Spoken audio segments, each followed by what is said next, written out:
Har Har Mahadev.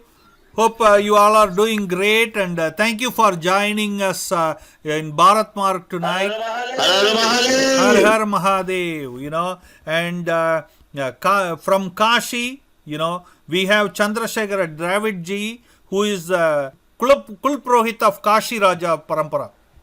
His family is a Kul Prohit of Kashi Raja over there, Kashi Raja family, and he is from that parivar. And Kishore ji is there with us, and he is basically from Chidambaram, and very close associate working with Dr. Subramania Swami and his ideology, and working a lot for Sanatan Dharma. And thank you, Kishore ji, for joining us. And we have Narendra Pal ji from VHP, from Haryana. Great to have you all. And we will first start with Narendra ji. Yesterday was a great day on Buddha Purnima. We got Baba, the Jyotirling from the so-called Jnanvapi Masjid. Okay, and it's unbelievable.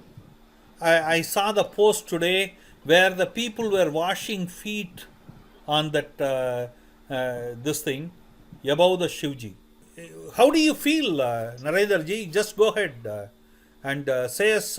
You are a devotee. Each one of us here are Mahadev devotee. So exciting! I was just coming from having darshan in Kashi, and Jyotirling, the real Jyotirling. Dilipji, it is not unbelievable. We were having complete faith in this. We were having complete faith in this. Faith, not a mosque. The mosque built by itself. What we call the patience of that Nandi has. Now again the Shivalinga has came by itself. Many of the people, all the devotees were having complete faith in this. That's why they were fighting case for this. There is no doubt that the court is always blind. They see the matter with blind eyes. They require evidences. Evidences has also been gathered by devotees. Evidences will be also put forward. Even a small child of any country can tell you that it is not a mosque, it is a temple. Now evidences will also come forward, and there is no doubt that it is Babaji's temple. The bhakti of the bhakts have again got the victory over these people. They believe in untruth and they believe in impure also. So they keep on telling untruth that this is mosque. The hypocrisy of the liberals and hypocrisy of the seculars is also there. There is no bhaichara type. And the court has taken the matter in the court. Still these Muslims are demanding. This is the concept. This clearly vindicates the hypocrisy of secular, the hypocrisy of Muslims, hypocrisies of liberals, that they believe in brotherhood. They do not believe in brotherhood. Imagine matter from another angle. If that would have been more and the worship of idols were going on, what would have been the scenario? So this was a litmus test, a litmus example, and learning for all Hindus of these nations also, that this brotherhood is nothing. This is a fraud. This is total fraud. The Hindus should believe in themselves only. They should now not become fool again. We have to fight for all the temples. We have to fight for our ancestral things. We have to fight for our Sanskriti again. And we will win, because no brotherhood is visible here. So what Dilipji, I would like to say, the truth is prevailing. This is not only one temple, so that the problem should have some permanent solution. This was prejudice that government made the 1991 Worship Act just to suppress our feelings. The Hindus' feelings, awakening of Hindus cannot be stopped now by any nation. This is going to happen. Renaissance is 100% going to be there in India among Hindus. If they want peace, if world want peace, they should talk with the Hindus for amicable solutions. And these fraud liberals, they never compromise. They never try to listen on that formula. Absolutely. And that's why Absolutely. the problems. किशोर जी, आप तो devotee हैं, बहुत बड़ा महादेव की जैसा हम सब हैं. आप बताइए कैसा फीलिंग है आपको, ज्योतिर्लिंग मिल गया है। वेदस्य शिवो वेदः वेदाध्याय सदाशिवः रावणन कुंभकर्णन, ये सब आदमी को देख के ये भूमि स्पेशली हमारा भारत देश में अट्रॉसिटी करने वाला को थोड़ा टाइम देगा भगवान। वो लोग थोड़ा रियलाइज करने से अच्छा होगा, नहीं वैसे भगवान उसको आशा देगा। ये वेद भूमि है, ये वेद भूमि में अट्रॉसिटी करने वाला particularly कम हो ऑटोमेटिकली भगवान का सिद्धना ये तो धर्म का वेद धर्म का ईश्वर ने हमारे को हाथ दिया है, ईश्वर ने हमारे को बुद्धि दिया है, प्रेरणा देता है ईश्वर, हमको उसको इस्तेमाल करना पड़ेगा। ऑटोमेटिक कितना काम करने से भी भगवान का अनुग्रह नहीं होने से किसी भी काम नहीं करने सकता है। ज्ञानवापी का मतलब क्या है, कौन बोल सकता है? ये बोलिए शेखर जी, ये बोलिए आपको कैसा लग रहा है? ज्योतिर्लिंग मिल गया है, शिव जी का आगमन हुआ है उधर, कैसा लग रहा है आपको? हर महादेव, हम सब बहुत ही गौरव का विषय है। भारतवर्ष में अनेक शिवलिंग हैं, अनेक तीर्थ स्थल हैं, उसमें सर्वप्रधान जो है काशी है। जैसे हमारी भारतवर्ष का कैपिटल नई दिल्ली है, उस प्रकार शिव जी की जो राजधानी है वो काशी है। ऐसे काशी में विश्वनाथ जी ज्योतिर्लिंग स्वरूप में विराजमान है आदिकाल से। ऐसे में हम सभी के लिए बहुत ही गौरव और हर्ष का विषय है कल जो है ज्ञानवापी, जिसको इतने वर्षों से मस्जिद करके वो लोग बुलाते हैं, जो कि एक मंदिर है, जो कि एक प्राचीन विश्वनाथ मंदिर है। ज्ञान वापी का अर्थ होता है, ज्ञान मतलब आप सभी जानते हैं, वापी मतलब कूप। एक प्रकार से जो है भगवान विश्वनाथ जी उस ज्ञानवापी मस्जिद के ठीक सामने नंदी भगवान अनेक वर्षों से ईश्वर की प्रतीक्षा में वहां पर विराजमान है। ज्ञान वापी, वापी मतलब कूप, कुआं, कणर जिसको बोलते हैं। ज्ञान कूप मतलब उस जल के प्राशन करने से ज्ञानोदय जो हो जाए, ऐसा उसका नाम है ज्ञान वापी। हर मंदिर में एक तीर्थ होता है, तो विश्वनाथ जी का जो तीर्थ है वो ज्ञानवापी तीर्थ है। हम दक्षिण भारत में हर मंदिर में देखते हैं एक स्थल वृक्ष होता है, एक ध्वज स्तंभ होता है, एक तीर्थ होता है। ये मंदिर के प्रासाद में ये सब अनिवार्य है। तो उसमें जो विश्वनाथ जी का तीर्थ है वो है ज्ञानवापी। वहीं पर अनादिकाल से विश्वनाथ जी विराजमान हैं। एक हुए नारायण भट्ट जी, उनके द्वारा स्थापित वह मंदिर है। 353 वर्ष लगभग हो चुके हैं। मुगलों ने जब भारत पर आक्रमण किया तो उन्होंने उस मंदिर को मस्जिद का स्वरूप दिया, लेकिन उस मस्जिद में, जिसको वो मस्जिद कहते हैं, भाग है मंदिर, मस्जिद का जो पश्चिम भाग है वो पूरा मंदिर के स्वरूप में है। मंदिर का जो स्ट्रक्चर होता है, तोरण द्वार, जो मंदिर का एक लक्षण होता है, वो सब उस द्वार, उस दीवार को देखने से ही एक बच्चा भी समझ जाएगा कि ये मंदिर है। उसी प्रकार जो नंदी भगवान है वो भी उस मस्जिद को देख रहे हैं। नंदी का जो फेस है वो नॉर्थ साइड में है और बस उसी के ठीक सामने मस्जिद है। तो इससे भी सिद्ध होता है कि वो मंदिर ही है। और कल जो सर्वे हुआ, कोर्ट के आदेश से जो सर्वे हुआ, उसमें वहां पर एक बहुत बड़ा शिवलिंग प्राप्त हुआ है। 12 फुट का लगभग शिवलिंग हम लोग को प्राप्त हुआ है। तो इससे भी यह सिद्ध होता है कि निश्चित रूप से वह मंदिर ही है, इसमें कोई संशय नहीं है। और इस तरह भारतवर्ष में अनेक स्थानों पर जो मस्जिद हैं, एक प्रकार से देखा जाए तो वो मंदिर ही है। मंदिर को तोड़कर उन्होंने मस्जिद बना रहा है स्थानों पर। तो वास्तव में अगर मुस्लिम भाई भाईचारा अपनाना चाहते हैं और भाईचारा को मानते हैं और गंगा जमुनी तहजीब, एक वर्ड बोलते हैं गंगा जमुनी तहजीब, मतलब हम लोग भाई के प्रति आप लोग को श्रद्धा हो, फ्रॉड है वो।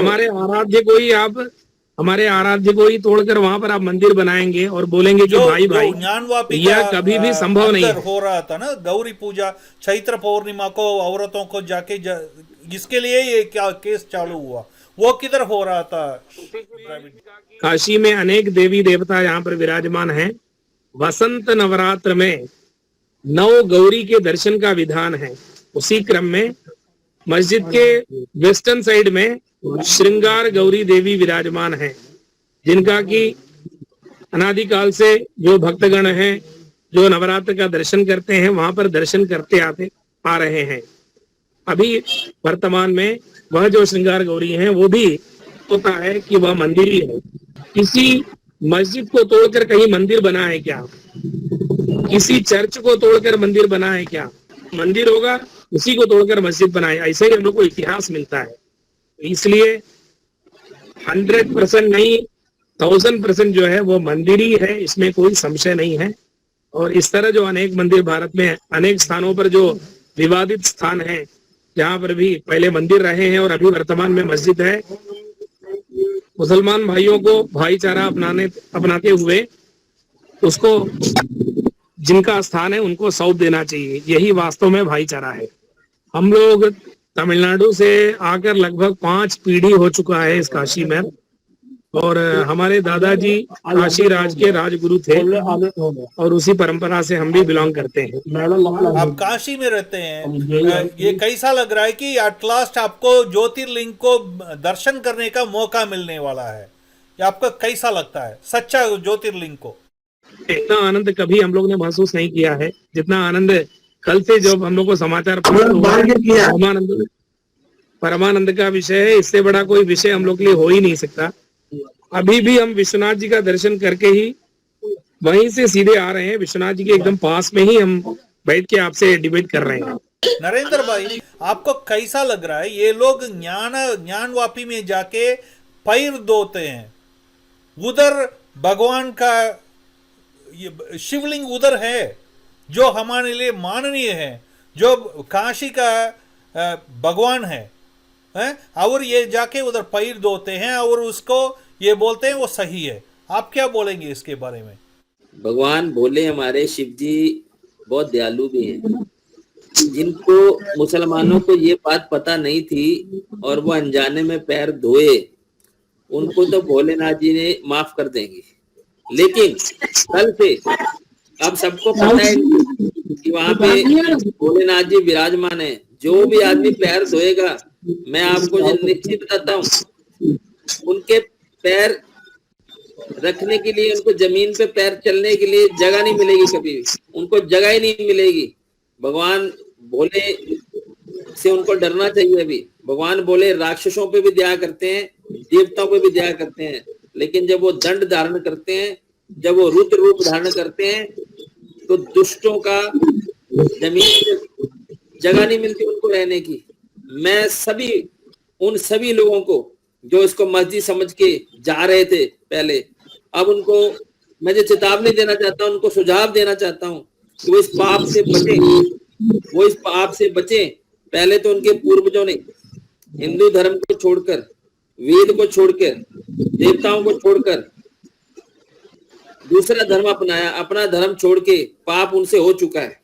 स्वर्ग तो उनको मिलना नहीं है, परंतु वो अपने पच गए। लेकिन अभी अगर उन्होंने ये